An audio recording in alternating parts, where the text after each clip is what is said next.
streaming. And so, We are online. is Nice. Esteban gonna point at me? He will point at you after the intro thing, because we start streaming, and then after we start streaming, we're making sure everything looks good, and then we do the intro music thing. Oh, okay. Yeah. So how are you doing? Huh? I said, so how are you doing? How am I doing? Yeah. How you doing? Okay. So tell me what to point at. Test. Can you hear me? Yep. How you know they can hear you? I can hear you. Oh, Esteban's gonna come out and point at you. right. That mic is on right now?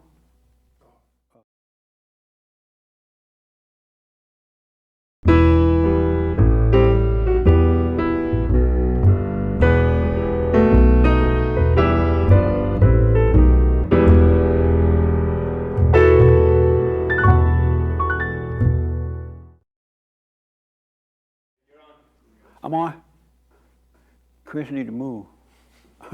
Good morning. Welcome to church. I am Jesse Lee Peterson. Thank you so much for being with me. Happy Easter. It is Easter. We're going to be talking about that and whatever is on your mind. You can go to our chat line, and on YouTube chat line, I can respond to your questions and comments. And also, you can call in at 888-7753-773, 888-77-JESSE. So it's Easter, right? We have a special guest for you. Why are you making that noise? Francisco is here. Francisco Martinez. He's been a part of the Bond Church service for the last almost 30 years. And he's going to come up and for about 15 minutes talk about Easter, why we are celebrating Easter, how it came about and all that good stuff, why we should celebrate it. And then I'll come back up and take your phone calls and your emails and, not emails, but questions and things like that, all right? So happy Easter. Francisco is here. He's going to come up. He's been a member of Bond for over almost 30 years, if not 30 years, almost 30 years for sure. And you're going to talk about Easter, all right? And then I'll come back up and take your calls and things. 888-77-53-773. Welcome to church. Happy Easter. All right, here's Francisco. Hello, I'm Francisco. How are you? Happy Easter. So, I think Easter is really important. This is the day, this represents the day of Christ's resurrection. He arose on this day. And tradition is very important. I grew up Catholic, and so in Catholic religion, there's a lot of rituals. And I didn't like it in my teenage years. I kind of rebelled. But I understand it as an adult now. This helps you to remember and helps you to be a part of it, to remember that day. This is representing a man who made the biggest changes for especially Christians on earth. Time actually starts and stops with his birth. So, and it was talked about even in the past. You guys have all heard the story of Jonah and the whale, being in the belly of the fish for 3 days and being spit out after that. And you've also heard of, even Christ talks about you shall destroy the temple, and in 3 days it will rise again. So it was talked about even during Christ's time. And so what does it mean for us? Without Christ dying on the cross,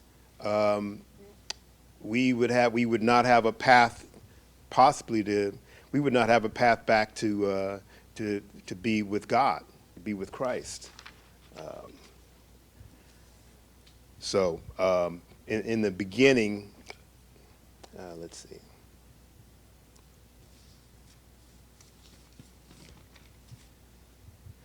And so,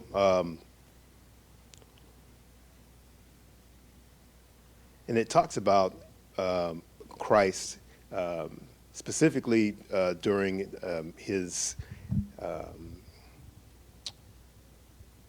specifically during Christ, his time, especially the last part was when he was on the cross, and he specifically said 7 different things. Being taunted and whipped and being humiliated. And he was treated like a slave, like a thief. And he says, Christ says, Father, forgive them, for they know not what they do. And the next item, he said to the thief, one of the thieves were mocking him, and the other thief said,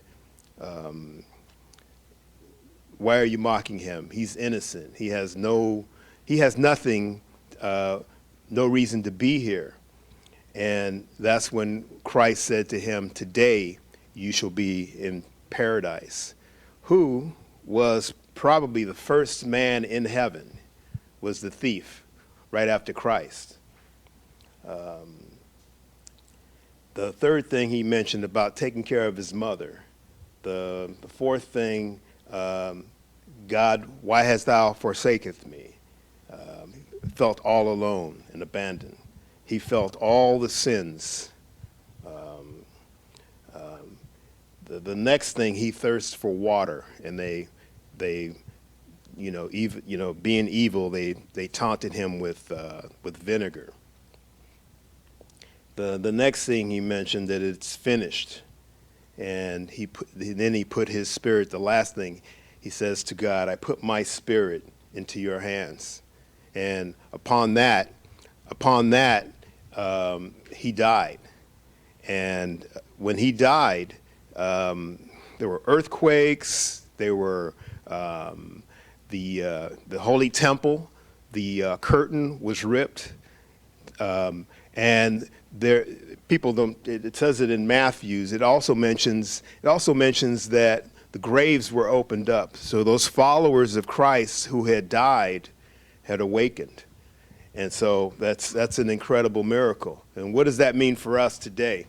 So we have that promise. We have that if we believe in Christ. And what I noticed, to bring it back to today, is that most people don't have faith. Most people don't believe. And I'm just like you at home. I'm listening to the radio and watching the TV, and the only thing that they're putting out is fear and unsurety and chaos. And I know that's how Satan works. And so I just want to remind you Christians to remember this day and to pray, to be still, and to make sacrifices and penance. In the old days, we used to pray, and we used to pray and remembering and thinking on Him. We would have a national prayer day, and I noticed that this country and this time is really silent about those things. And so I want to remind you Christians out there that it's really important for us to get back to that on this day, on this Sunday, on this day of Passover. Thank you. That's it.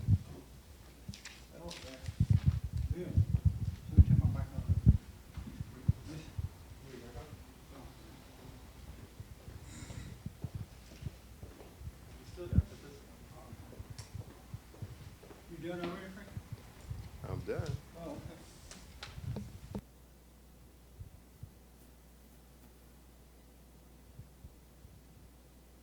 So my mic, give it to James. So thank you, Francisco. That was fresh. I thought it would go longer, 15 minutes or so at least. But I just hesitated long to talk about Jesus. So I'm going to take your calls, and Bill is going to come up and hook my headsets in. But I do want to just piggyback on what Francisco said. It is definitely a day to reflect and appreciate the fact that our brother was sacrificed that we might be free, we can overcome the darkness. And I was thinking about how Christ came and the light came into the world because the world was the Old Testament. Paraphrase, the world is the Old Testament still, but the people had no way out. They couldn't see because they were in darkness. And so Christ came into the world, the light came into the world, and Billy has put the headset on. That's what's going on back there. That's Bill. And Bill is the guy I yell at sometime on the radio. Christ came into the world, and Bill, I turn it down here. No. Headphones? Right here, right? Yeah. Okay. Yeah. All right. So Christ came into the world, and the light came into the world. You guys, I can't hear him right now. I can't hear Jesse. The light came into the world. I think he might have turned himself down. Now I hear you. Oh, you can hear me now? Yeah, I turned the headset down. Okay, I got it back. The light came into the world, but the world perceived it not, right? Some people did, but most did not know it was the light into the world. And so Christ went around doing this thing, telling people about the light within, that God has sent him, and if we believe him, we shall be saved, meaning that we can overcome the darkness. And then walking down the road and doing this thing, and then eventually he made that sacrifice. He had to go through the whole death thing so that we would be able to conquer death, overcome death.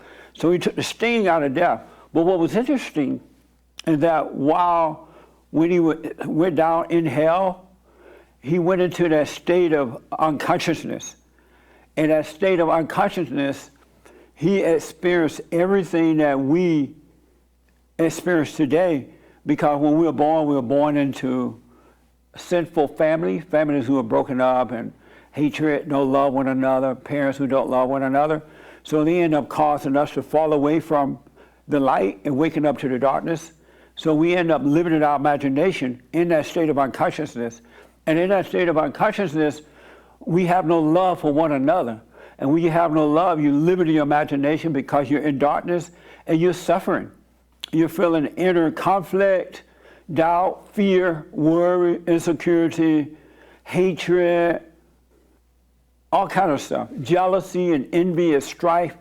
If you notice, when most people today don't love one another, and they would try to destroy you. They'll gossip behind your back. When they're jealous, they're envious. Well, they're in that state of unconsciousness. And so Christ went into that too. And he experienced that. So he understands what we're going through now when we're in a state of unconsciousness. But he conquered that. And so he went into the depths of hell, right?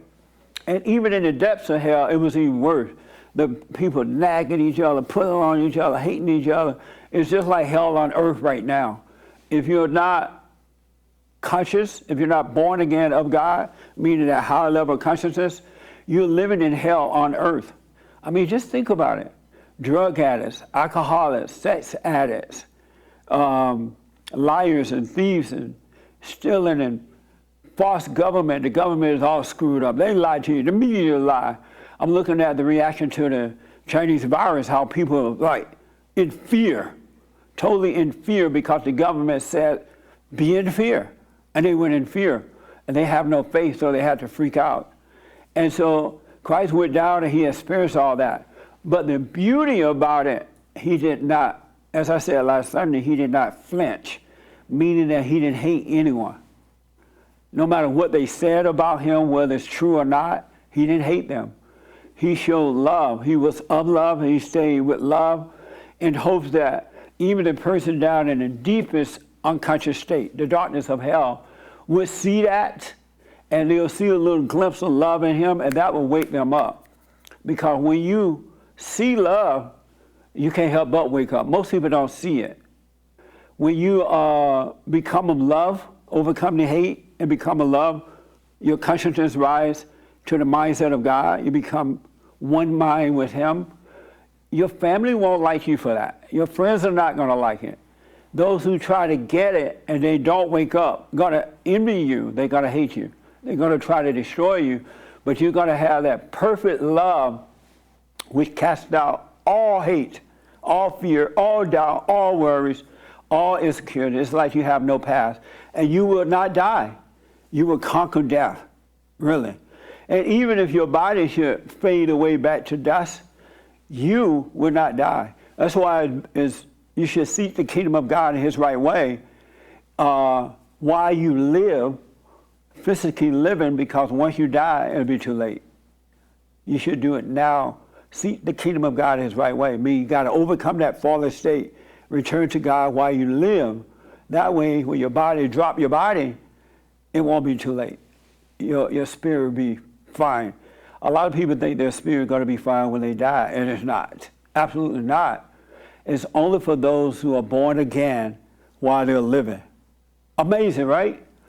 And another thing I've noticed from the phone calls I get on my radio show, the counseling, in the Bible it talks about how the light is something like the light is all over the world, but because the world is of darkness, they perceive the light not. They can't see.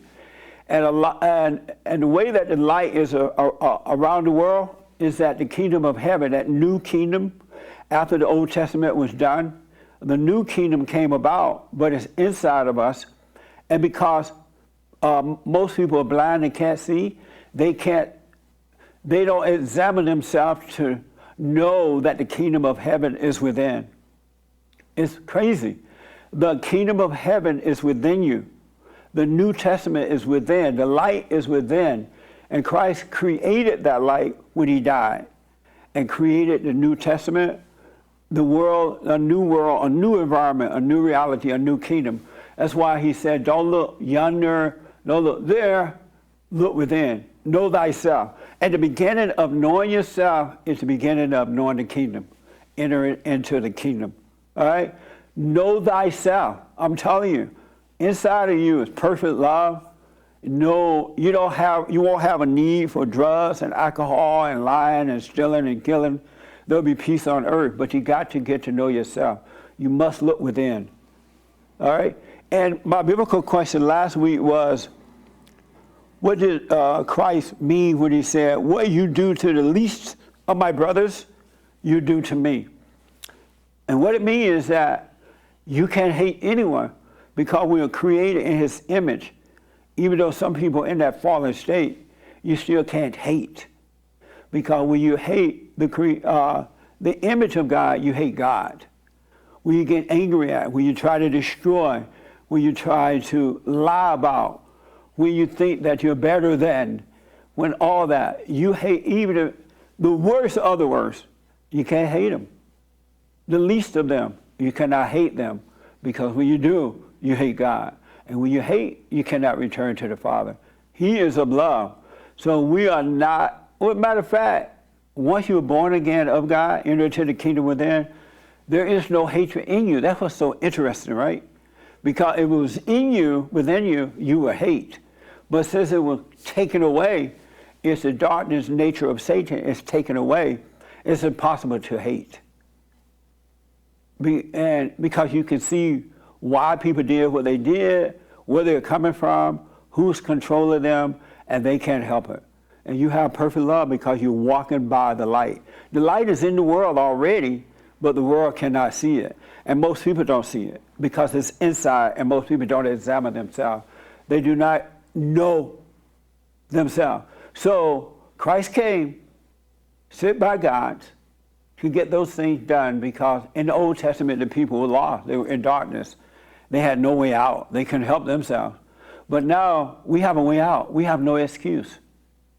But you got to get to know yourself.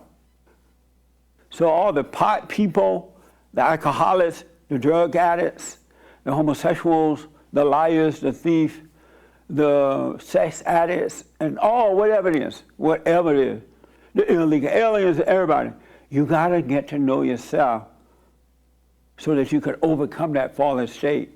And it's amazing. So that's what Easter is all about. It's an appreciation, to recognize and appreciate. I want to take some calls, and 888-7753-773. Happy Easter. And this corona thing, they take it a joke too far. Okay, ha ha ha, it was funny at first. Ha ha ha, it's not funny now. They're taking it too long. In California, they're saying now you got to wear a mask outside. They won't let you in the supermarket and other places unless you have a dumb mask on. I don't want to call it dumb, but the people look dumb. I don't want to call them dumb, but dumb. Dumb. So it's time to end this thing. It's time to bring people back to work, and still be aware, be careful, don't cough on each other, don't snort, and all that stuff. And if you do, put your hand on your mouth. You were taught that as a kid anyway. Put your hand over your mouth when you cough. All right? So let me take a call. Edward in Connecticut says, I forgave. What's next? How to overcome? Edward in Connecticut. So Edward, once you forgive, by realizing you can't hate anyone because you are no better than anyone, who are you to judge? Everybody got some stuff they've done in that fallen state. And when your parents screwed you up, by knowing yourself, you realize that they couldn't help themselves. If they could have done better, they would have. But it's wrong for you to judge them, because that's what hatred is. That's what sin is. Sin is man playing God. Man or woman playing God, to judge one another, to try to destroy, is hatred. And you're not God. So when you realize, you know what, yes, they've screwed me up, and I'm angry at them, but I'm wrong for being angry. Go and forgive, and then God will forgive you. You will wake up and you will live. And just allow yourself to grow. You'll find you'll sometimes drift into your imagination, and you'll have inner conflict, but don't fret. Don't name it. You got to be able to deal with conflict without naming it. Don't call it depression. Don't call it any of that stuff. Just watch it and you'll get past it. He's on the line. Oh, he's online? Thank you. Oh. Edward. Hey, Jesse, how you doing? Happy Easter. Thank you, man. Same to you. Actually, you were just answering right now, which was kind of already making sense. But the question was, you actually, Nick had it right, where I did forgive my parents, and I moved out. I started two businesses, and so the businesses, I run them from home, and so I make most of my income from home. So I was asking, I do the silent prayer every day, day and night. Yeah. I make sure every time I feel some conflict, I sit with it and I feel it out. Even as uncomfortable as it is, I just feel it out. Yes. But I've been stumped on just one conflict lately, and mainly it's I get this procrastination feeling that I just don't feel like doing the work lately, and so I sit with it long just to see what's wrong, and I can't quite get myself to want to do it. I'll sit in front of the work and I'll do it, and I'll try to do it.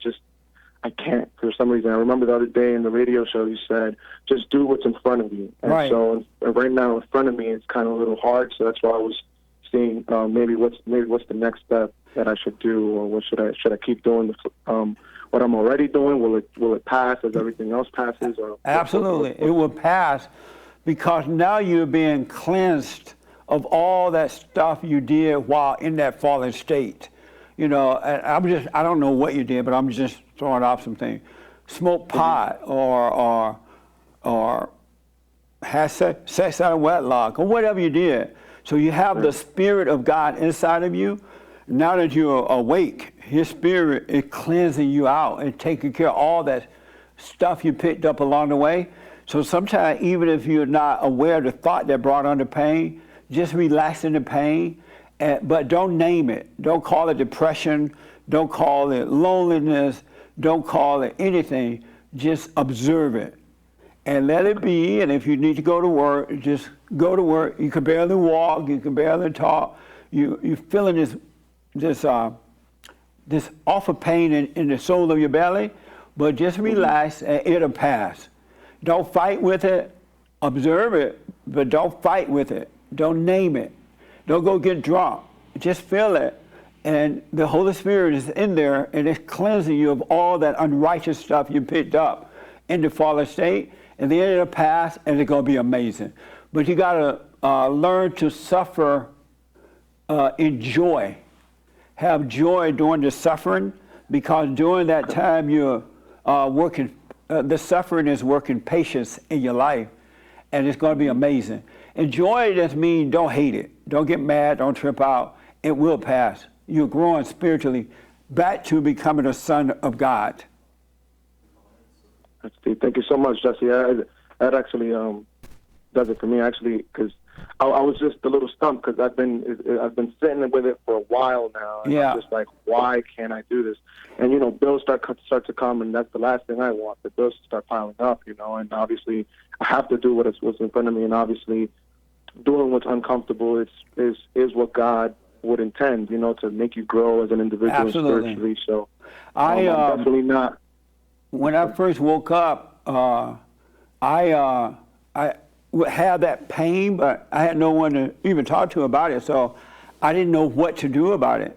And so I would go to work, and I would get this pain in here where I could barely move. It would be so amazing, right? So painful. And it felt like heavy conflict. And I would just go home and fall out on the couch and say, you know what? Whatever your will is, God, I don't know what to do about this. I can't get rid of it. So whatever your will is, so shall it be. And I would just relax in it and get up the next day and go to work. And I didn't base my life at that time, and even now, I didn't base it on how I felt, because I knew it was a spiritual thing and there was nothing I could do about it. So you'll get past it. Just be patient. All right, thank you so much, Jesse. Happy Easter, man. Thank you. so much. Happy Easter to you too. I appreciate that. Amazing. So yeah, you gotta see. A lot of people don't know, and I didn't know either, because I had not heard anyone say it. Once you wake up, you start to fall away from the darkness. But in falling away, you're gonna bleed some thoughts sometimes. You're gonna have grief, pain. You're gonna have past memories where you remember something that happened, and Satan try to use it against you. Your friends will remind you, oh, I remember you were a pothead. And you're like, oh man.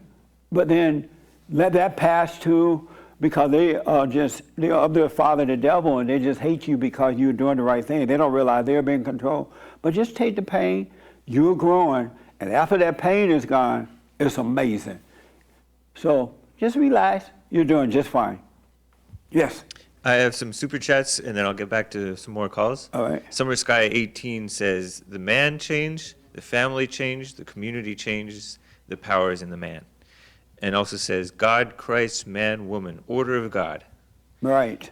Eric says, Jesse, why is it that we have to get out of our way to do the silent prayer? And on the other hand, if we don't do anything, automatically the devil is your daddy. Why doesn't it come naturally? Eventually, once you come out of that unconscious state, that is such a good question, because I didn't know this either until recently. As I've grown over the last 31 years, I just started to realize it. Just like it's unnatural to be of anger, jealousy, and envy, no love, that's an unnatural state of mind, right? And to believe your thoughts is unnatural, naturally unnatural. Likewise, when you start to overcome it, eventually the mindset of God will be natural for you. You would naturally be conscious. You would naturally just start living that way and not hating your fellow man. It will become natural to walk in the light, be guided by the light, be guided by love. It's just that it feel unnatural now because you're overcoming the mind, which is of Satan. But after a while, the mindset of God will be natural for you. I have a lot of super chats that I'll put off for tomorrow with Joel. Okay. But Ace Williams asks on the super chat, or he says, my name is Joseph Hannifan, And I want to thank Jesse and everyone at Bond since I've forgiven my mother and my father, and my life has taken a complete 180 since I was born again. Thank you for speaking truth. Right on. And that's what you heard Francisco talking about the purpose of Easter, what really happened.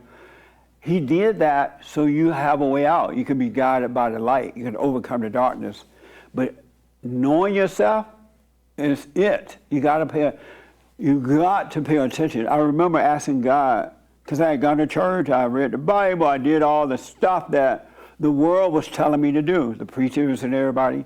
And finally, I just asked God to let me know myself, because I realized I didn't know myself. I'm like, let me see myself. I had no idea what would happen from that one question alone. Let me see myself. Everything started to change. It's amazing. All right, so you're welcome. You haven't seen anything yet. It gets better. And just allow yourself to go through that pain. You have the Holy Spirit there, and He's cleansing you of all that unrighteousness, all right? Ariz gives a super chat and asks, how to keep the faith when life hits you over and over? Just stay out of your thoughts. Your thoughts are not your own. Because if you've been born again of God, your thoughts can no longer deceive you, because you can see them by the light. And most people can't see by the light. So just when you feel like the world is overwhelming you or whatever, just know that you're only thinking that because you drifted into the darkness. It's not real. What's so amazing, so amazing, I almost want to boo-hoo from within from joy, is that it's an illusion. The people that are walking into darkness and cannot see, it's an illusion. Nothing is real. It's all fake, and they don't know it. And they've been tripped it out. But once you wake up, you're going to see that it's fake. It's not real. And you cannot trip out, no matter what comes at you. You cannot trip out. You have no past. You have no future. All you have is right now.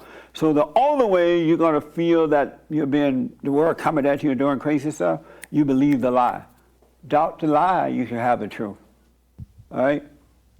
Andres is in California. He's on the line. He says, I still have anger. How do I truly let go? Andres, you still have anger? Yes, I do. And how do you know you still have it? Just because it'll come up in like flashes where I'll be working and I'll be like, I'm over like people. Yeah. And so like it's getting better more and more. Like I'll just like ask them to do something, and then I'll just trust that, either it'll get done, and not even have a thought about it getting done. You mean like you're over people, you're in charge of a group of people at work, and you would ask them to do something, you would think that they're just going to do it, you don't think about it, and then you find out they haven't done it? No, it is, but like just being in my former state, I still have that tendency to like double check and really just act like my mom, like always double checking, looking over their shoulder, see, how they're doing it. But I mean, more and more, like I'm growing out of that. Yeah. But I decided, well, not decided, but I got a motel, and so I just wanted to spend this whole day just to not work at all. 'Cause I do, not only do I work at Sprouts, but I also do Instacart. And so, like for the past like month and a half, all I've been doing for about 12 to 14 hours a day was just those two jobs. Right. So I was like, I gotta rest. Yeah. But in resting and not doing anything, in the pockets where I have literally not been doing anything, I just thought about my father, my physical father, my biological father, and the fact that I'm just not able to connect with him. Like there's no way. I don't know where he lives. The times I've called, the number he's given me that worked before, he hasn't picked up. So I don't know.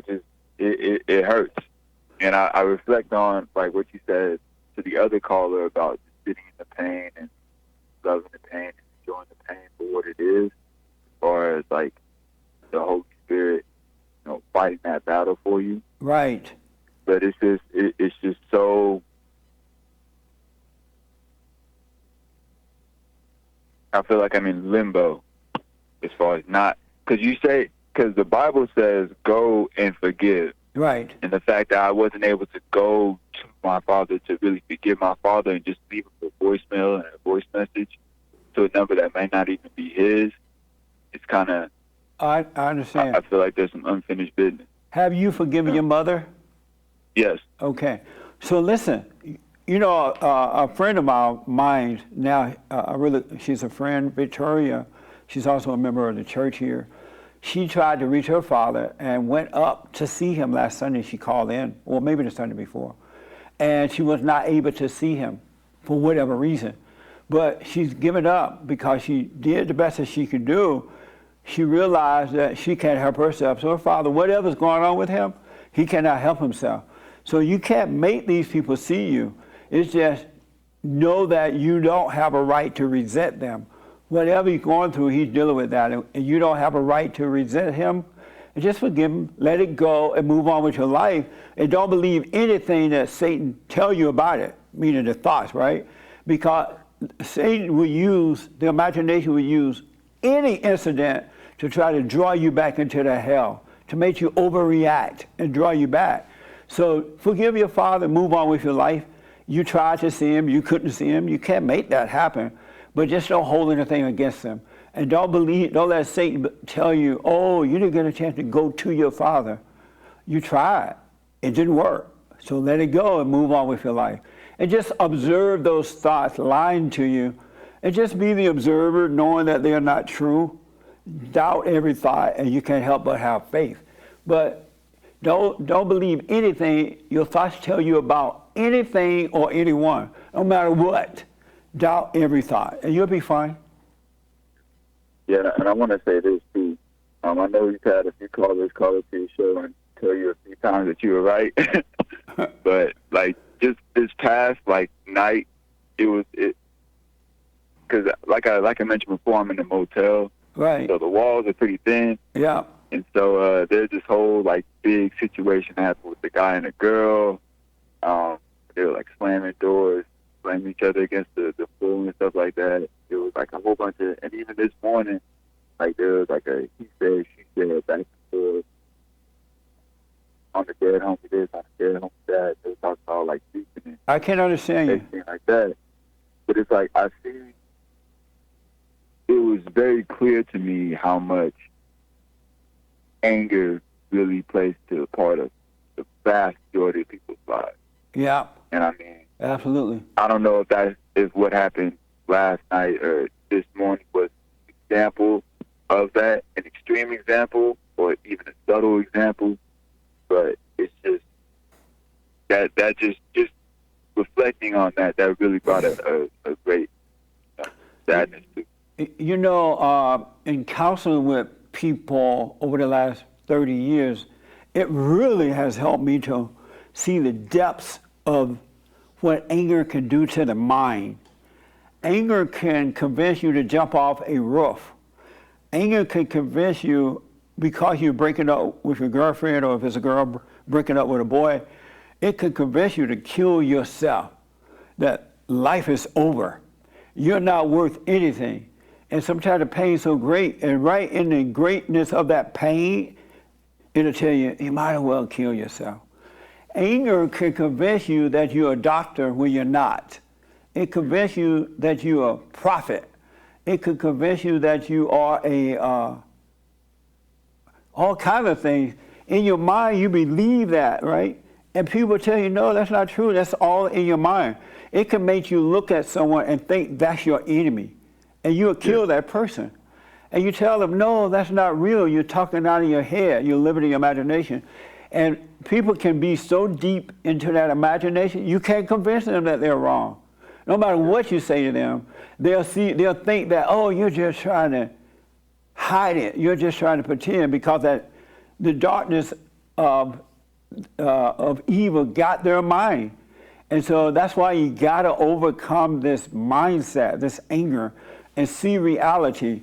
Otherwise, you'll end up doing some horrible things in wrong places, and it wouldn't matter, because you're not in control of you're not being guided by the light, but you're being guided by the darkness.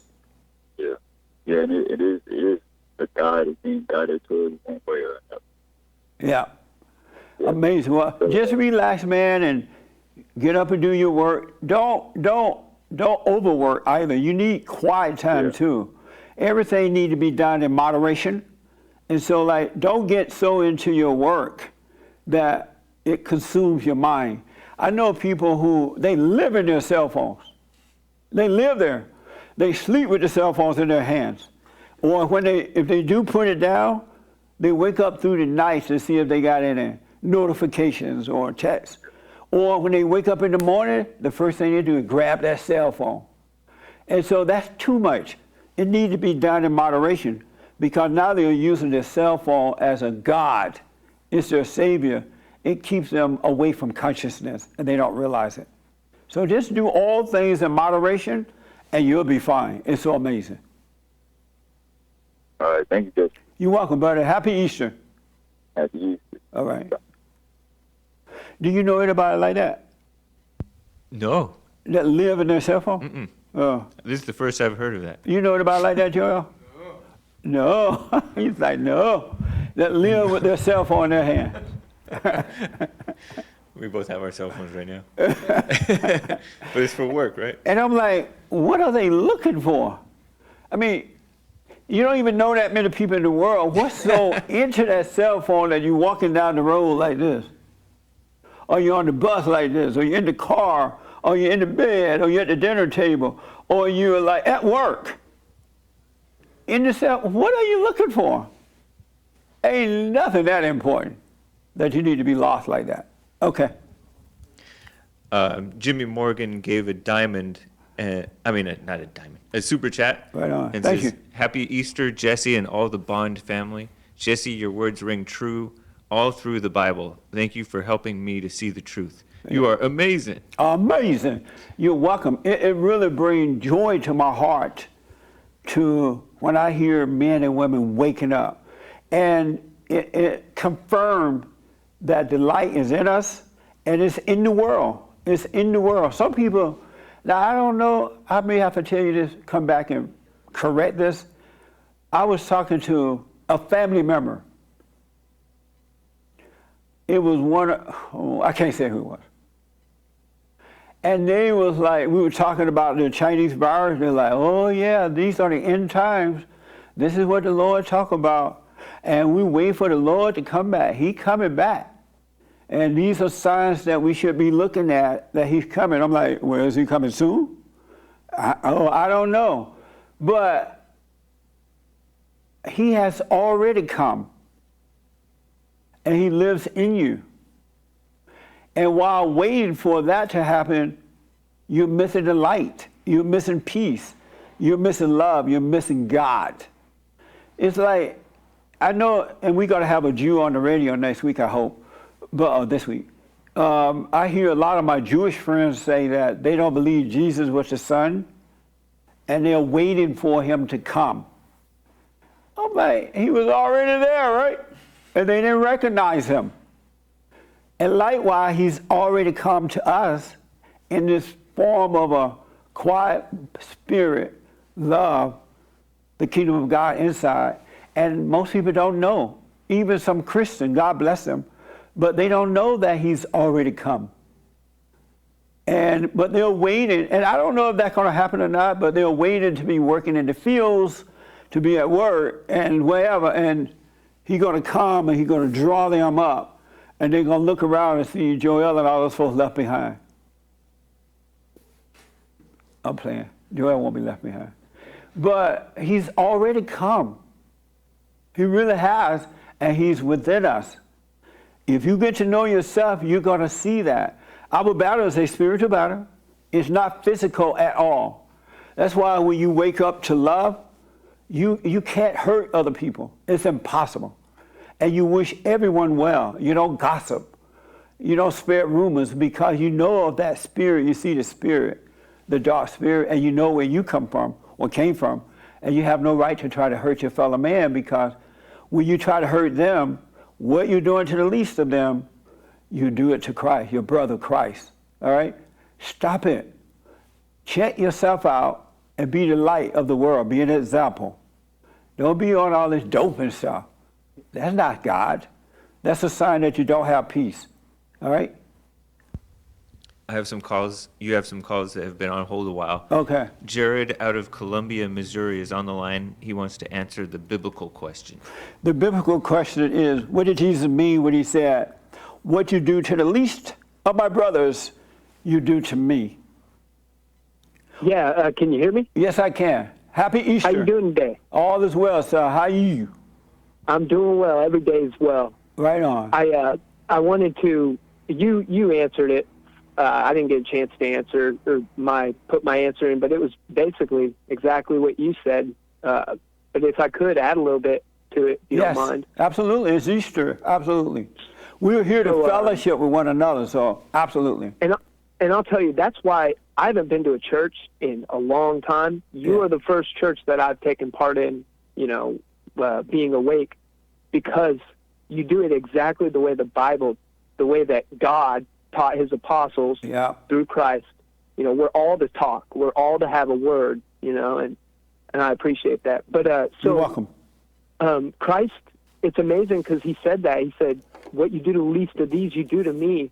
But he doesn't just say that once. He says it all throughout the Gospels. And he also clarifies, and it's exactly what you said. It's to empty yourself of all your greed and your selfishness, Yeah. and to just completely turn around and do what you would have done to you, to Yes. everyone. Yep. And if you don't have a key to the kingdom. He made it clear. He said he'll divide you to the left, while the ones who do these things, I'll divide to the right. Amazing, man. That's deep. You're absolutely right. And that's why, to add to that, we can't, if you judge the bum on the street, if you judge the prostitute, remember there was a woman, she was a prostitute or something, and they were going to Yeah. stone her. And Jesus came along and they were going to stone this woman. And he said, let ye without sin cast the first stone. Meaning that let you without sin resent this woman, judge this woman. And nobody was able to do it.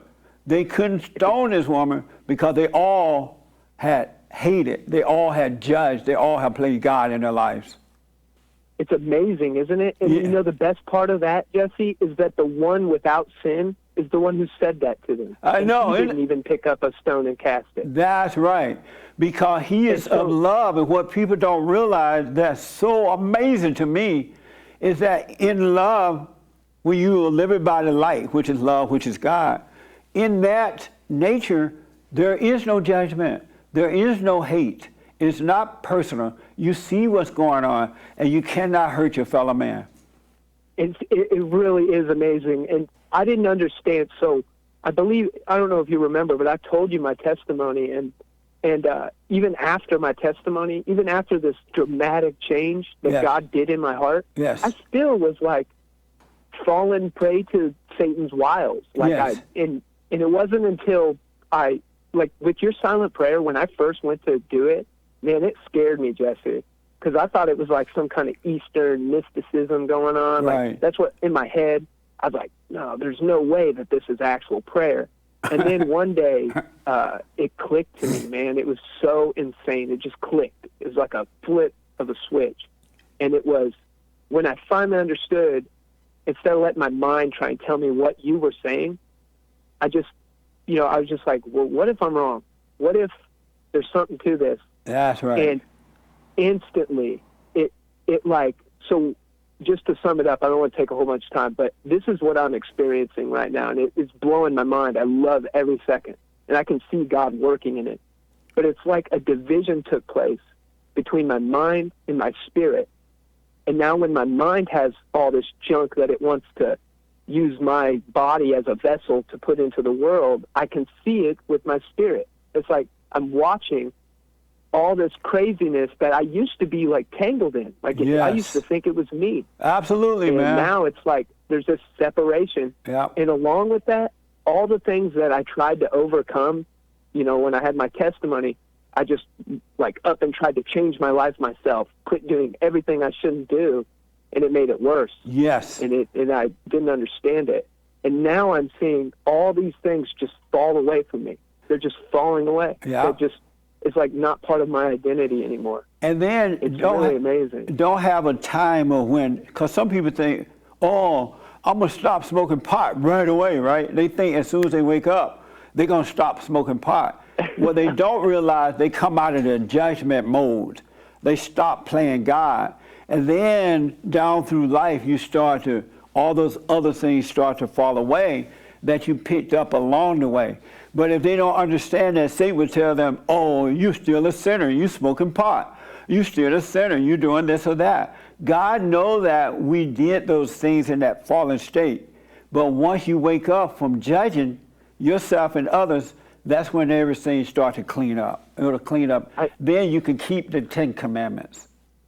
Exactly. And you don't keep them, like the world thinks you keep, like everything that the people around can see, that's what makes you a Christian. They don't understand that it's what they don't see. Right. It's the heart that makes you a Christian. It's the place only God's eyes can lay, can look upon. Absolutely. Absolutely. And, amazing, man. Amazing. I wanted to say one more thing, if that's cool. Real fast. Yeah, real quick. So I've been contemplating this, just dwelling on this, but the first thing Satan ever said to God's creation, or man, the pinnacle of God's creation, was, you can be like God. Yep. And just that one thing, if you really pay attention to yourself, you can see in your head that we all try to act like we're God. Absolutely, man. Some people believe that they are God. And so even some churches are teaching people that you are God. You are God. And once they believe that, it's over. They go on down the wrong road. You can't convince anyone. You cannot convince them. It's just amazing. I just wanted to, I'll keep in touch with you, Jesse, definitely. All right. Thank you, man. Happy Easter. Thank you, sir. Okay. You as well. I heard the hate report this morning, and there was an evil guy called him pretending to want some help, and he ended up telling James that he was a homosexual. And he asked James, you think that I can overcome that? And James was like, yeah, you can overcome all things with faith, right? And that is so true. It doesn't matter what situation you're in that fallen state, homosexual, lesbian, or pot smoker, cocaine addict, whatever. If you don't doubt, you can overcome all things, because faith, which is love, which is God, heals everything. But you got to not doubt. You got to come out of your imagination. And the world has convinced people that you can't help yourself. Oh, it's a disease. Alcohol is a disease. Alcoholic is a disease. And the moment you believe it's a disease, then you're locked, because you live by what you believe in. But if you doubt all that, just let it pass, you can overcome anything. He came that we might overcome all things, right? If he didn't want to make it possible for you to overcome all things, he would not have come. He wouldn't have sent his son to save you from it. In the Old Testament, you couldn't overcome that stuff. Now you can. All right? There's nothing you cannot overcome. HDD, SAT, STD, whatever it is, you're only that because you're in a fallen state and you're subject to evil, and evil will destroy you. Satan made a promise, he's going to rob, steal, and kill every human being, right? But when you wake up, you're going to see you can overcome anything. Take your eyes off other people and keep them on yourself. I have to keep my eyes on myself.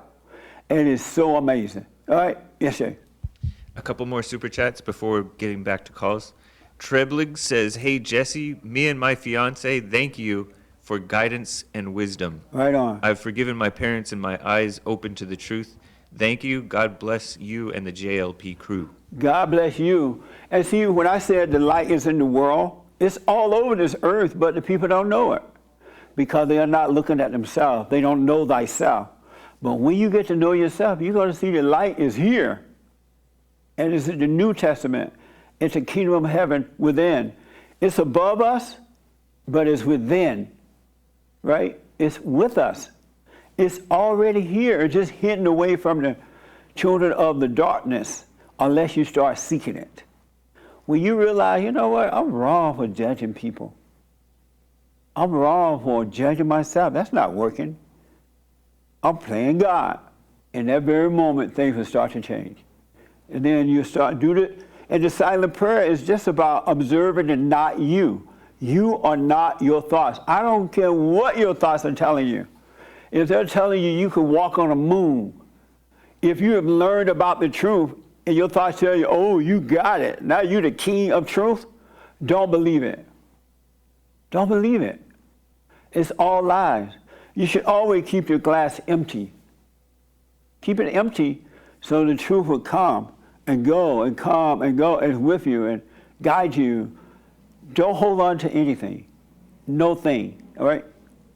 Justin Vincent says, 2 years ago, my brother-in-law, who was a great guy, killed himself after his baby mama took his children from him and dragged him through total hell. Yeah. My wife and her brother, the brother-in-law, were very close. How can I help her with this? So his brother-in-law killed himself over his wife leaving? Over his own baby mama dragging him through hell, taking away his kids. Oh, but his yeah. wife is the brother-in-law's sister, the one who committed suicide. His wife, her brother committed suicide. How does he help her? Oh, I see. His wife, brother committed suicide. Very good question. I've been there. I've told you guys over and over. I don't know about over and over. But I used to date a lot. And one time I met this fine girl. And at the time she was supposedly only be dating sports players, basketball players and things like that. And she was beautiful. And so someone introduced her to me, so we started dating and we started having sex and all that. I fell for this woman. And at the time I was working at the hospital, I would intentionally invite her over to the hospital. And then I would walk all over the hospital with her so all my friends can see her. Because she was so fine. And my ego was in the way. You ever had that girl so fine you want everybody to see you with? Yeah. Girl was like, yeah, he black. and we broke up. And when we broke up, it was like my soul was taken away from me. I had like a horrible pain, like my God was taken away from me. And I wanted to kill myself. And like I was so hurt, angry. I couldn't imagine her being with someone else and all that. And if I thought about her being with someone else, it made it worse. And in that fallen state like that, Satan was like, you might as well die. And I tried to take some pills to kill myself because I didn't know that I was being lied to in my head. I didn't understand. Number one, I didn't understand I had made the woman my God. And she was my God because I hated my mother. I resented my mother. And once you resent one, you resent all. So all women became my God, right? And I didn't know that at the time. I had not heard anyone say that. So when I got with a woman, I got so into her, it was like my God.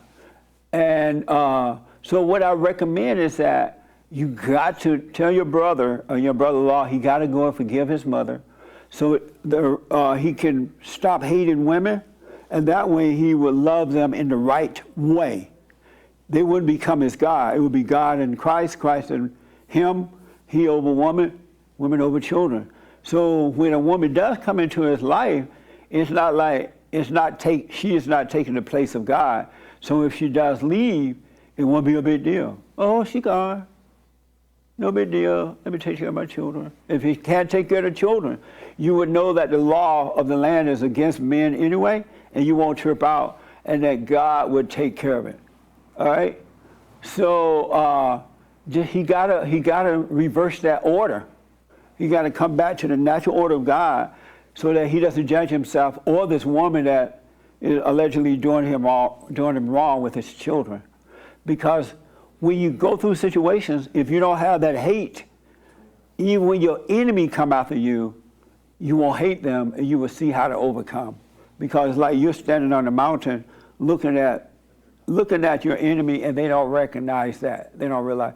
But he got to go and forgive. What? What's wrong? You remember the question? Yeah, his sister-in-law brother want to commit suicide. Wife's brother. Huh? He did commit suicide. He, Want co- to? he committed suicide. Oh, and now, And now how does he help his wife? so the brother-in-law. 2 years ago, Uh-huh. the brother-in-law committed suicide. Right. And the wife is still struggling because her brother committed suicide. Oh, because her brother committed suicide. Oh, amazing. Bill what- came out here throwing up his hands, being like, what are you guys talking about? Oh, I see. I was thinking of another story too. Last week, I got this call from someone. They're like, I got to talk to Jesse now. I'm about to kill myself. So I went to the phone, and they were going to commit suicide because they had broke up with their girlfriend. And I told them what I just told you. But that order. So as far as the sister who lost the brother, there's nothing you can do about it. Come out of your head, let it go. It's on him. It was his life, not yours. Stay out of your head about it. Don't grieve over it. 3 days is enough. Or maybe it'll last a little long, but you will become depressed if you grieve too long. Too much grieving make the soul weary. So, may his soul rest in peace and let it go. Really, you gotta let it go. It was on him. And you become a good example for your friends and your family and of what not to be. But you gotta let it go. It was your brother, it wasn't you. All right? Just stay out of your head about it. Don't be mad about it. Don't blame God. It's just that your brother could not see. He had made the woman his God. We have a few callers actually. Robert in Kansas says, Jesus got violent once with someone. He's on the line. Who said this? Robert. Robert, welcome. Happy Easter, Robert. Happy Easter, Jesse, and everyone at Bond. This is my first time in church, and I would like to say a short prayer, if that's okay. Welcome to church. Okay, here it goes. Thank you, God, for not making me a woman. Amen. Amazing. And I had a question for you, Jesse. Do you know who Jesus got violent with? No. Okay. He got violent with what they refer to as the money men or the bankers. And he drove them from the synagogue. Oh, in the money chamber thing, right? A lot of people Yes, think that Jesus was angry when he did that. He wasn't. What you're going to realize Yes. when you wake up to love, you can do what you need to do, and you can do it with strength and authority, but not hate. Anger is hatred. You can still defend yourself. As a matter of fact, you're better at defending yourself when you're not angry than you are when you're angry, because when you're angry, it clouds your view and you can get knocked out. But if you're not angry, you can always see what you're doing and you can win the battle every time. Absolutely, Jesse. Thank you for all that you do, and I hope you open up church soon, even if they tell you you can't. Amazing. God bless. God bless and welcome to church, man. Thank you. The thing I like about this, everybody around the world, everybody and their mama can be a part of church service, but we will be opening up soon. It's coming. All this will pass. Justin out of Michigan is on the line asking, how did you achieve perfect peace? Justin. Hey, Justin. Hey, Jesse, how you doing, man? Wow, this Happy is Easter. our Justin. Yes, it is. You know How you Justin? doing, man? You know Justin? I think so. Oh, he used to live at the barn house. Oh, nice. That was before your days, Yes, Joe. it is. Hey, Justin. Hey, man, how you doing? Good. Welcome Happy to Easter to everyone church. at the barn house as well. So what? I said happy Easter to everyone at the barn house as well. Right on, man. Good to hear from you. Welcome to church. Oh, thank you. Been a minute since I got to watch it online. Figured I'd give it a whirl. How's Amy? You're doing great. Tell Amy, his wife is Amy. Tell Amy hello, all right? I will. Okay. But yeah, man, that was the only question I could think of at the last second. How do you achieve perfect How do you achieve perfect peace? By overcoming the fallen state, playing God, and the way you overcome that, you must stop judging. Go and forgive, Uh-huh. and then you can live. Get to know yourself, Not, and don't judge yourself. Don't judge anybody. I don't care who turned on you, who talk about you, who try to destroy you, or whatever. You gotta love them. Don't hate them. I sure don't. Can't hold no resentment or any excess baggage like that. Yeah, that's right. Not dwelling on my thoughts, becoming self-aware, doing the meditation morning and night. That's right. That's the only way I've taken a lot from the bond house. And starting with that, that's Right on. one of the main key elements that has helped me through and got me to where I am today. And I don't care what you go through physically, don't resent it. Just watch yourself going through it. Have no opinion about it. Don't call it good, don't call it evil, don't name it, but observe it. And you'll be surprised how you will overcome it. Because God is not holding it against you.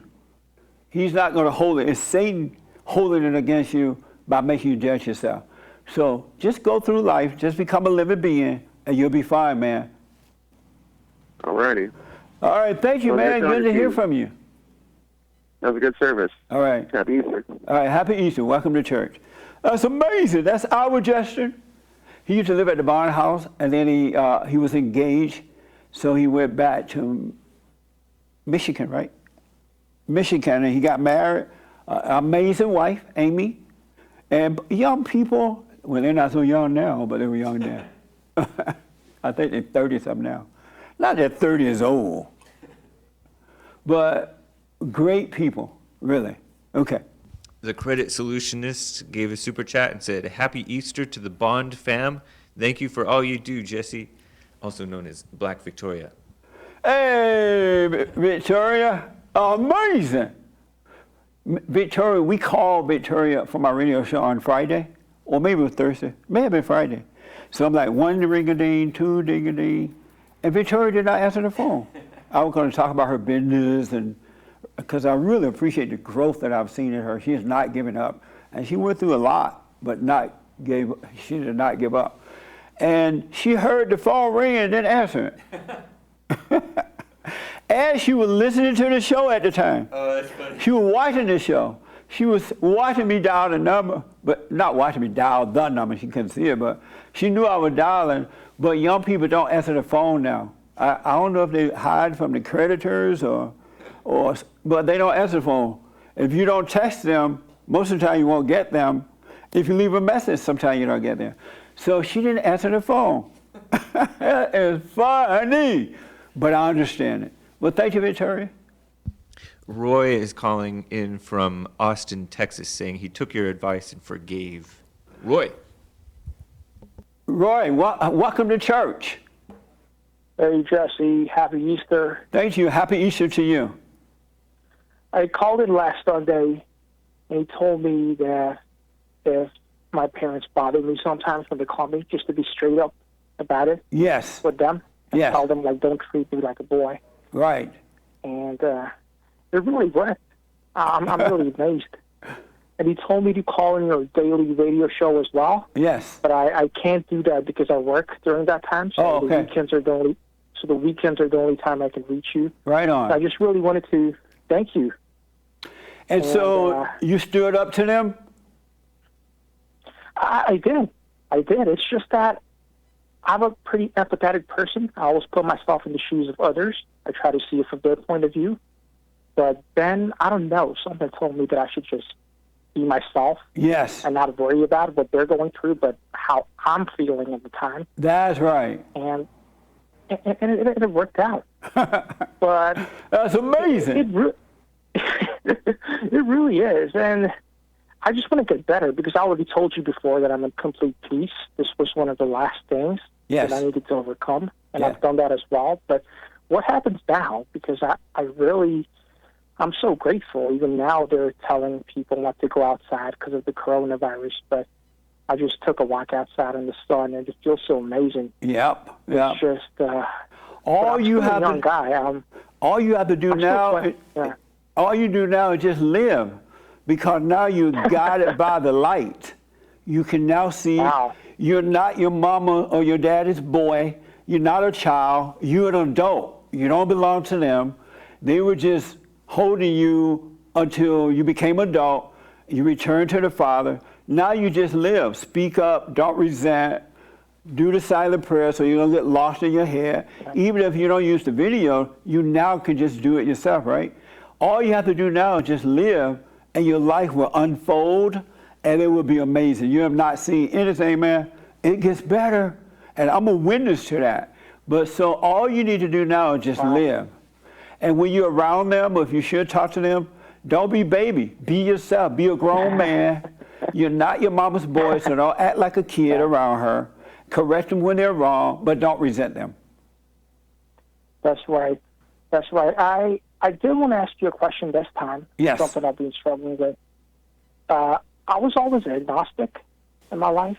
Yes. But after listening to a lot of people, I've been trying to build a relationship with what you call the Heavenly Father. Yes.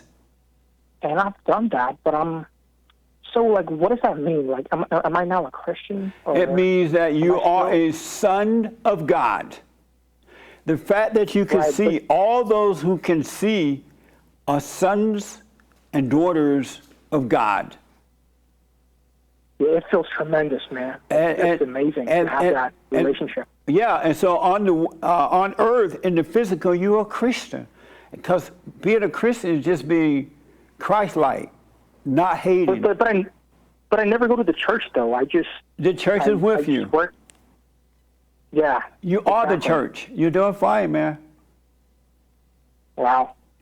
Well, I won't take much of your time, but thank you again, Jesse, and all the GLP crew, Nick, Hake, and and I do watch your radio shows. It's just that I can't call in during those times when I'm working. Yes. But I wanted to ask you, can you tell me what Joel is? Because I can't seem to figure out what Joel is. His race is. What his race is? He black. Well, thanks, Jesse. I'll let you go. So Thanks just so much. live, man. One day at a time. There is no past. So if someone bring up your past, that's on them, not on you. God is not into the past. He's not into the future. Just live your life. Do what's in front of you to do. Doubt every thought, and your life is unfolded. It's already laid out for you. It's so amazing. All right? Amazing. God bless you. God bless you. And you're at church now because the purpose of church is to fellowship and edify one another. Unfortunately, most preachers don't do that. They want to teach you. They want to be your God.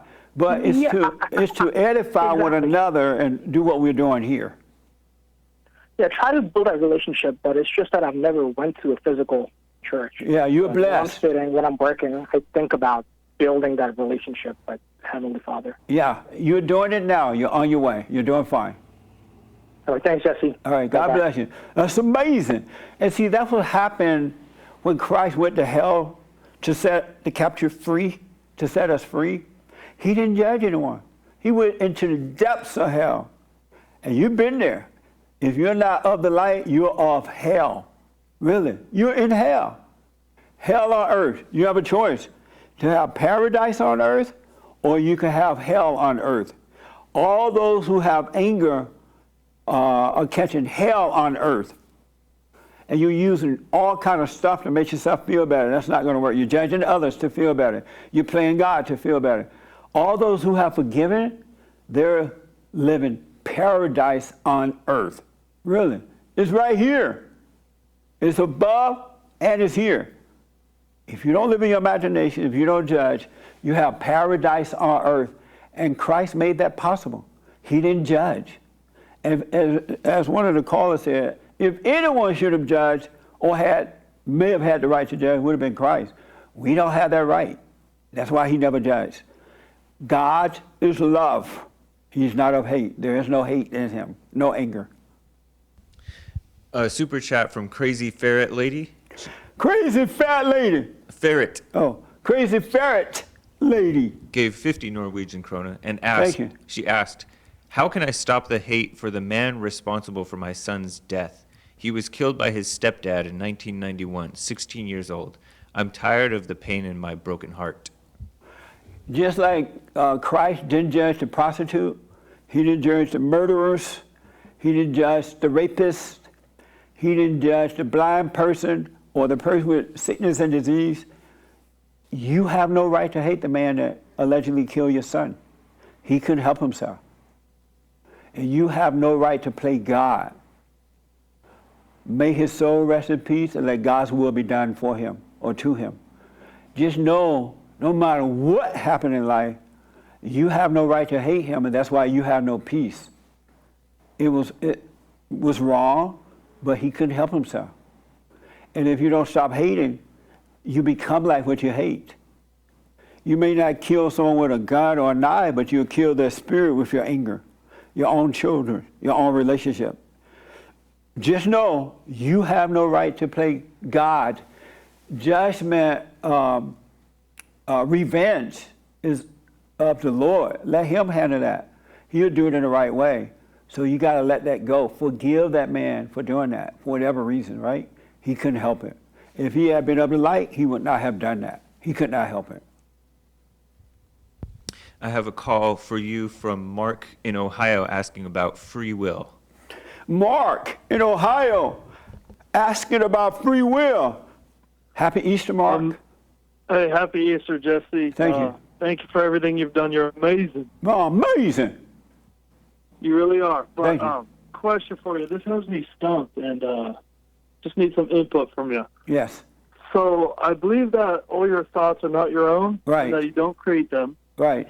and that we should put them captive and live by the Spirit. Yes. And then I believe that we should, stay out of our head, be in the world, not of the world. Yes. And that I believe that we are influenced by the good and the evil. Yes.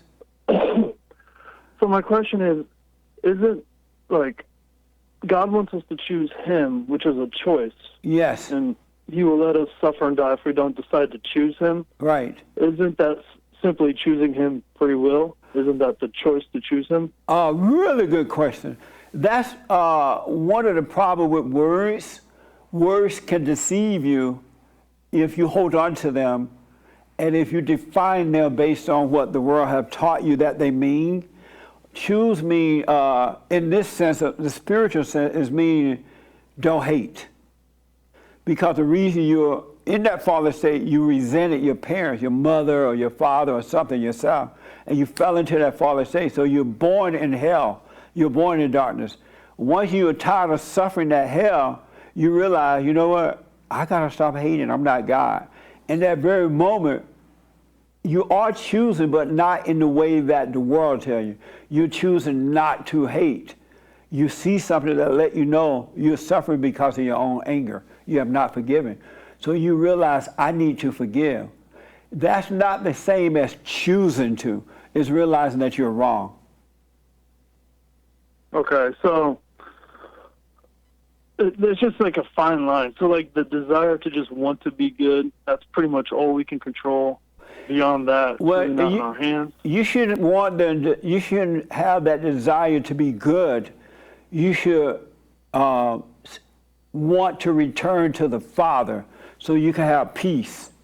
Because all who judge are controlled by the sin, right? So you want peace. But that want itself, the action itself, isn't that me being a free agent wanting to follow Christ? That's real like the free will question. That's the real you yearning for something that's been lost. And what's been lost is your Father. So you're yearning for your Father. You've been taken away from him. And that inner you yearn for the Father. So you know how like the atheists deny God? Right. And they're being influenced to deny him. To deny him too? No. Or did God create them to deny him? No. They are denying him because they deny their earthly father, whether intentionally or unintentionally. When you turn away from your earthly father, you automatically turn away from God because you can't hate your earthly father and love God. So if they don't love their father, their earthly father, they have no other choice but to deny God. Okay. Yeah, hey, thank you, Jesse. I appreciate your time for everything and taking my call. Really good question, but just pay attention to yourself. You're going to see you have no will. And you've been, in that fallen state, you've been influenced by evil. And when you're sick of that, playing God, you forgive, You're going to see you're influenced by God. You've never been in control of anything. The ego wants you to think that you are, which is the nature of Satan, but you're not. Absolutely. Thank you, Jesse. Happy Easter. Good question. Happy Easter to you, and thank you. Amazing question. Let me make a few announcements here because we're going to start winding down here in a minute. Amazing Easter service. Thank you all for it. Don't forget to support the church, bond, and everything by going to rebuildingtheman.com, rebuildingtheman.com.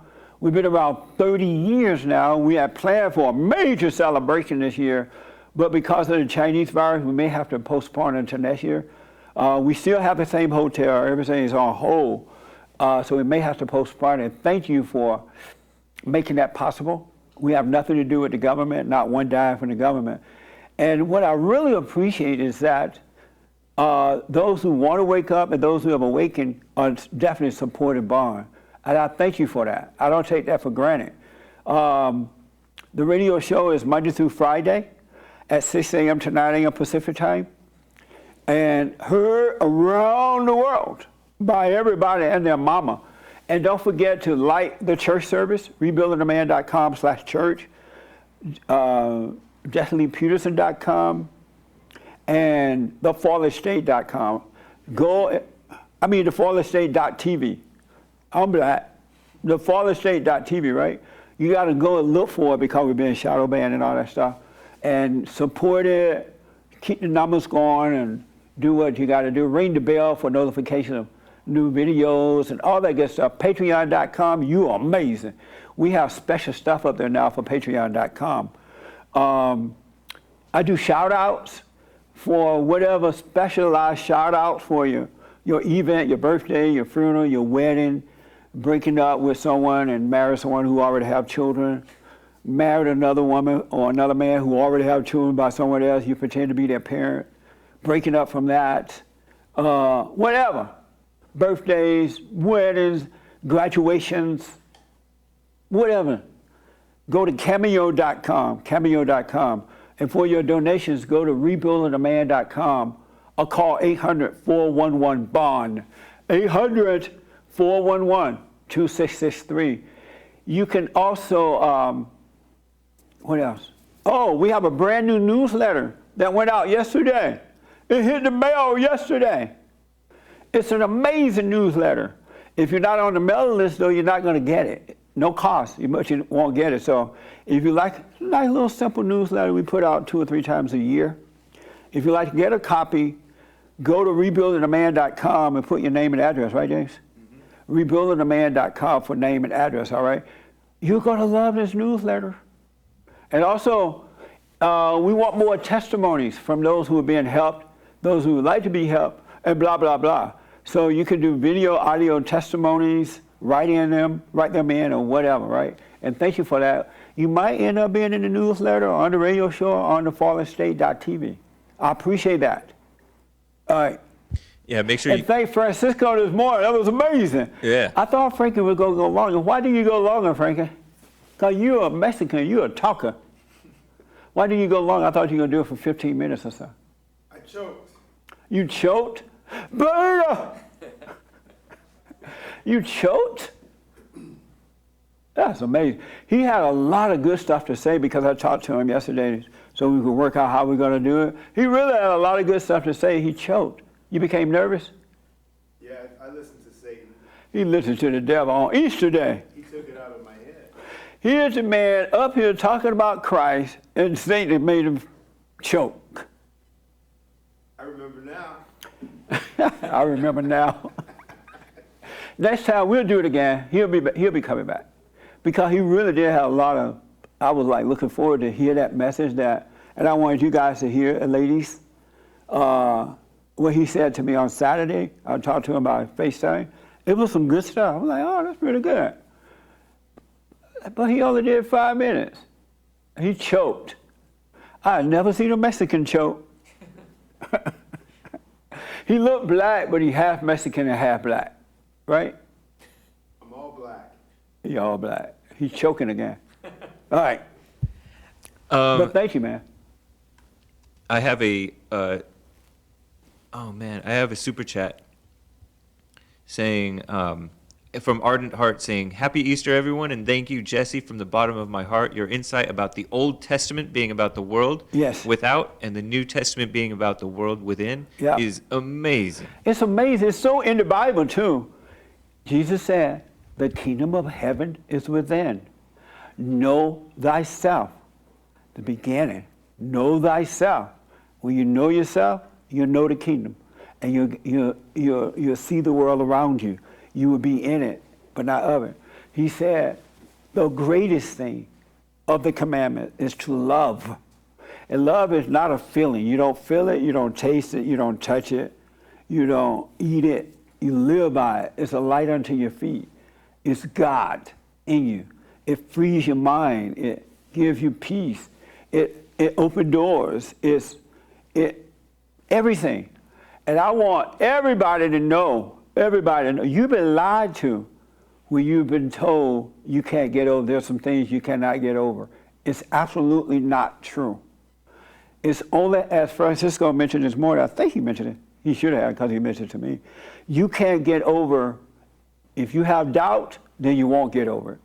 If you believe you can't, then you won't. But if you have no doubt, you could say to any situation, the mountain, right?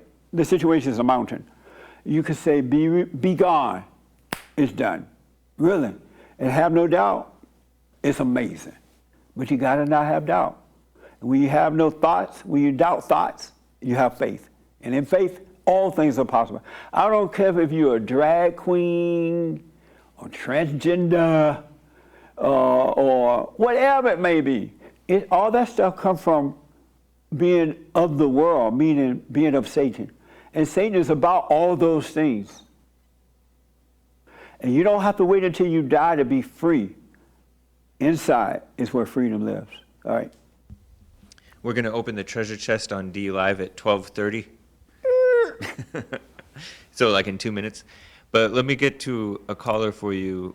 Shiloh out of Toronto, Canada asks how to forgive yourself. Same way you forgive your parents or anyone else. Just know of yourself you could do nothing. You're not God, so you don't have a right to judge yourself.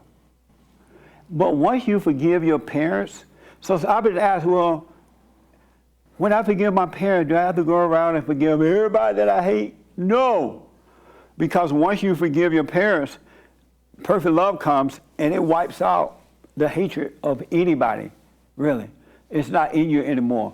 So just watch those thoughts and don't believe them, and you will not judge yourself. But you got to go and forgive your parents first. You got to love your parents. And to love your parents means don't resent them. And especially your father. All right? Especially the father. Then don't judge yourself. When you do stupid stuff, oh, that was stupid. No big deal. And Shiloh's on the line. Shiloh? Shiloh. The one that asked that question? Yeah, on Toronto, out of Toronto, Canada. Oh, I thought you read that from the super chat. Nope. Shiloh, welcome to church.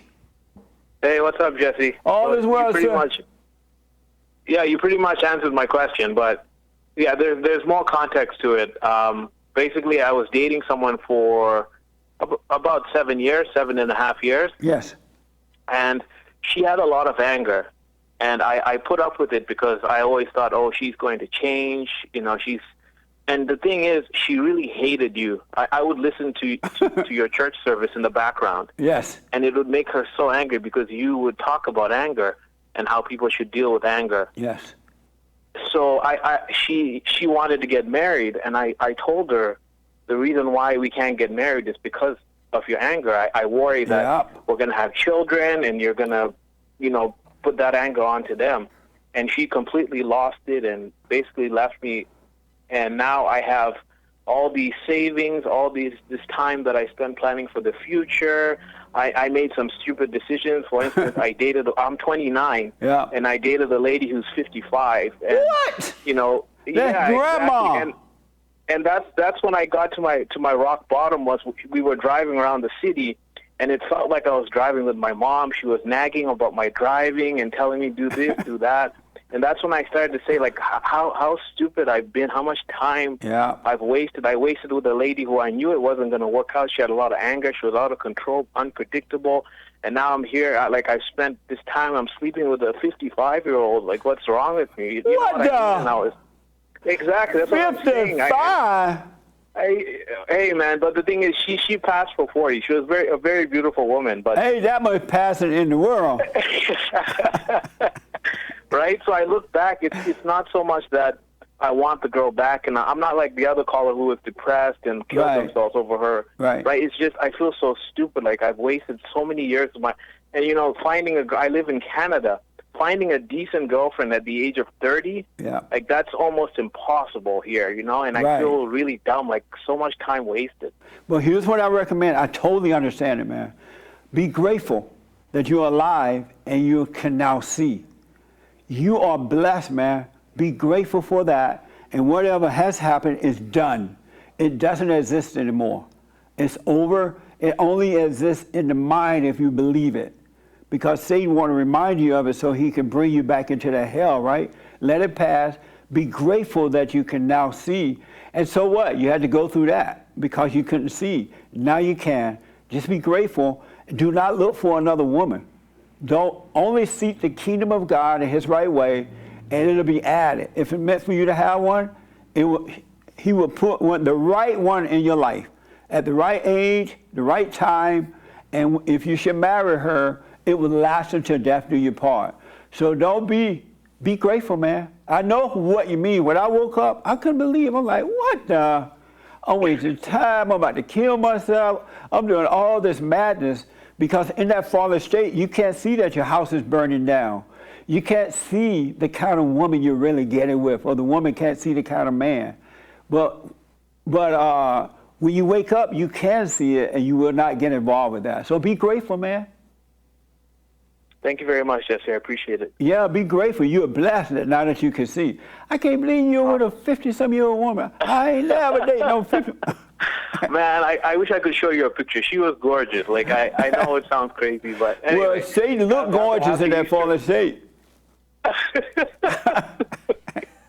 right, man. Peace. Take care. Well, thank you, man. Happy Easter, all right? You too. All right. Thank you, buddy. That's amazing. He's 20-some dating a 50-some-year-old woman. Ain't that much gorgeous, ain't that much darkness in the world. Reminds me of that French prime minister, whatever his name is. Oh, yeah. Emmanuel Macron. He's dating an older woman? He's married to an older woman. Amazing. That's amazing. Oh, Victoria, Black Victoria, call me. All the lines are taken. There's a line open. Victoria called me. I want to ask you about the other day. It's Easter, and we're winding down. I want to ask Victoria, what was that light not answering the phone? And she would wonder, I wonder who was Jesse calling. Let me get to Mike out of Tennessee, who disagrees with you, saying he says God does hate. Mike out of Tennessee. Amazing. Mike, welcome to church. Hey. I have a few. My first question is, do you actually read the Bible, or is it kind of like fill-in based? Or I read it, but not to remember it. Not to remember. Okay, right. Because, all right, so would you say that your belief system is based off of, Christianity is based off of the Bible? No, I used to be that kind of Christian where it was based off what I heard or what I read, right? But that doesn't work. Now I'm a Christian based off being born of the Spirit. Being born of the Spirit. And born of the Spirit is nothing like the way the Christians are trying to live it by learning it and trying to live it. It ain't nothing like that at all. That's why he said you must be born of the Spirit. And most of the Bible Christians are not born of the Spirit. All right, so that statement that you're saying right now, where would you have gotten that belief being born of the Spirit from? That what? Repeat that? That statement you just made, saying that you believe in being born of the Spirit, where would you have gotten that statement from? Would you have not have gotten that also from the Bible? I heard it in the Bible. I read it before, and I've heard people say it, but I didn't know what it meant until it happened to me. Okay, so here's the thing. The reason I called you is because I had disagreements on when you said that God is all love.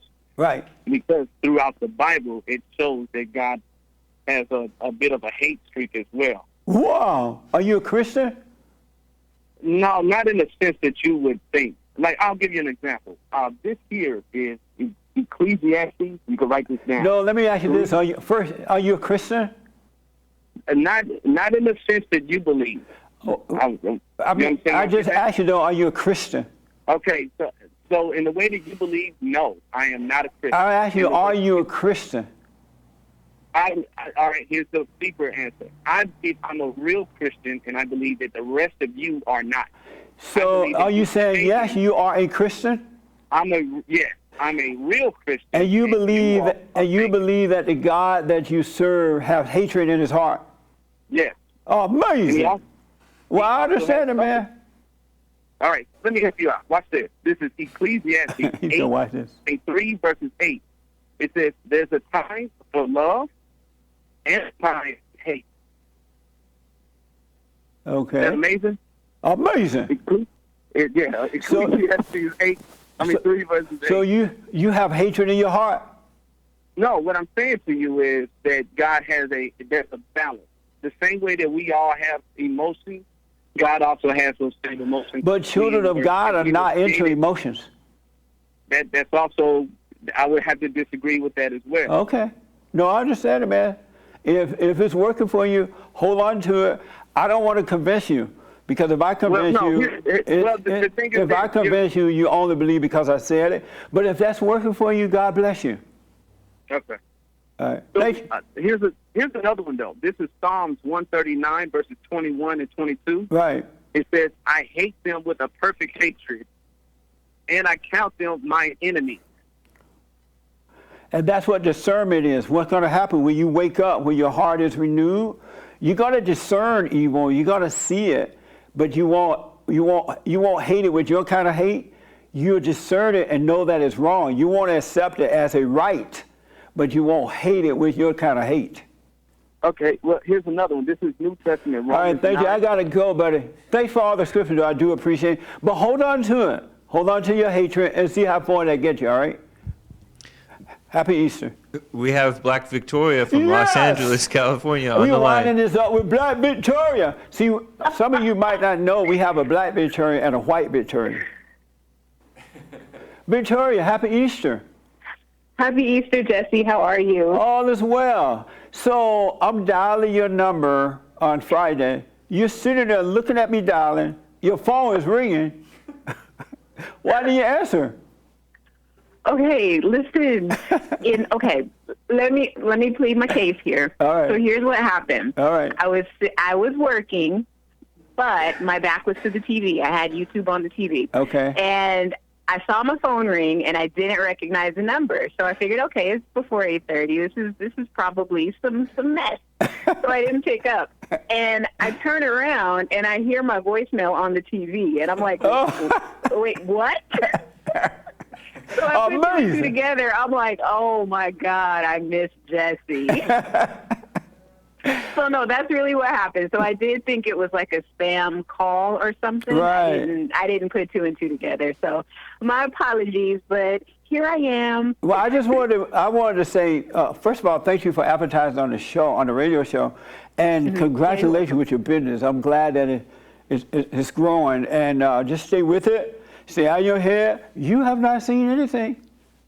And I appreciate that. And I will tell you, the other day I was kind of in my head about it, but then I realized that it's times like this where, a lot of people are stressed out, that these are the best times to actually build your business. And absolutely.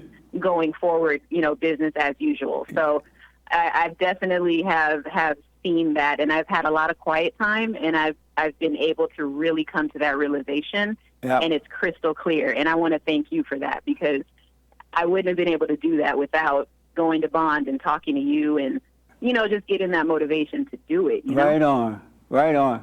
Well, you have not seen anything, because children of God, one thing I like, just to make me want to boo-hoo a little bit, one thing I like about coming into the light, when you are born into the light, you know that you are a son or a daughter of God, right? You just know it. There's no doubt about it. There's no wondering. Satan can't deceive you about it. And knowing that you're children of God, you also know that He'll take care of you. Your Father loves you. He'll take care of you. And even though the world is running around, running crazy and wearing masks and all that stuff, it's like, you know you're in it, but not of it. And God is with you. You know that no matter what the situation is in the world, you still have peace that the Father is with you. So you'll be fine. Yeah, and it is crazy going out and seeing people out here, and you know everybody's got a mask on, and it almost seems like everybody's kind of going nuts right now, and we're all kind of just standing in the middle of it, just watching it. That's right. It's crazy. Yeah. I went to the store Friday right after my show was over. I had to run over to the market and get some, and I like going right in there, picking up my item, paying for it, and coming right out. I don't be looking around and nothing else. And so I walked into the store Friday here in L.A. And so I'm walking fast, and this woman that works at the store, one of the clerks, she had this mask on. She's like, "You can't come in without a mask." I'm like, "What? You gotta wear a mask." And the security guard came over, and they seen me in the store before, so they both knew me. I guess the woman did. I couldn't tell who she was. And the security guard said, "Yes. You need a mask now. They made it some type of rule." I said, "Oh, okay." I said, "But I ain't going back home. I can't go back. I ain't got time." And the woman like, "You gotta go back." And so I told the security guard, I asked the security guard, "Can I just put my collar around my mouth?" And he's like, "Yeah, man, go ahead." And so I put my collar around like that. Don't do that. And I went and got my you're walking item. around with half of your face in your shirt the whole time, Jesse. Yeah, because I wasn't going back. And so he let me do it. And we don't want to get arrested either, so. Yeah, right. And so, but it's crazy. This will all pass. Real fast, tell the folk your name of your company and how to get you. The name of my company is PX, so the letter P like Paul, X like X-ray, Credit Solutions, PX Credit Solutions. And our website is www.fixmyficonow.com. FICO. Spell the FICO for the blacks. F as in Frank, I-C-O. All right. FICO. Blacks know about the FICO. They know about the FICO. Thank you. They do. I got a few black clients. They know what's up. Oh yeah. Well, and you help people get the credit. What she does for is help clear your credit up. If you have bad credit, she'll bring it up to what it needs to be, and you can move on. Thank you, Victoria. Happy Easter. All right. Thank you so much, Jesse. Have a happy Easter to the whole Bond fam there. Right on. You too. Did you see Francisco this morning? I did. Hey, Frankie. He did very well. It didn't look like he choked at all. I know, but it was just so short. I'm like, what the? But thank you. It was pretty short. Yeah. But it was good seeing him. We haven't seen his face in a long time. Yeah. Everybody will be back home soon. Oh, I can't wait, Jesse. It's going to be great. I know. Happy Easter, all right? All right. Same to you. I'll talk to you soon. Okay. God bless. Okay. So I have a brand new biblical question. Brand new biblical questions for this week. Brand new biblical question. And it's very interesting. Very interesting. Here we go. What does it take for a woman to enter the kingdom of heaven? What does it take for a woman to enter the kingdom of heaven? There was a woman in the Bible that befriended Jesus. But before she could enter in, something had to happen. What was it? What does it take for a woman to enter into the kingdom of heaven? Do you know, Frankie? You don't know? No. Do you know, James? You don't know? No. Amazing. My biblical question for this week, what does it take for a woman to enter into the kingdom of heaven? All right? So tomorrow on the radio show, I want to hear about it. And I do this because I want you to know yourself, folks. You got to start thinking for yourself. Know thyself. Christ came and he suffered and made it possible for us to know ourselves and return to the Father.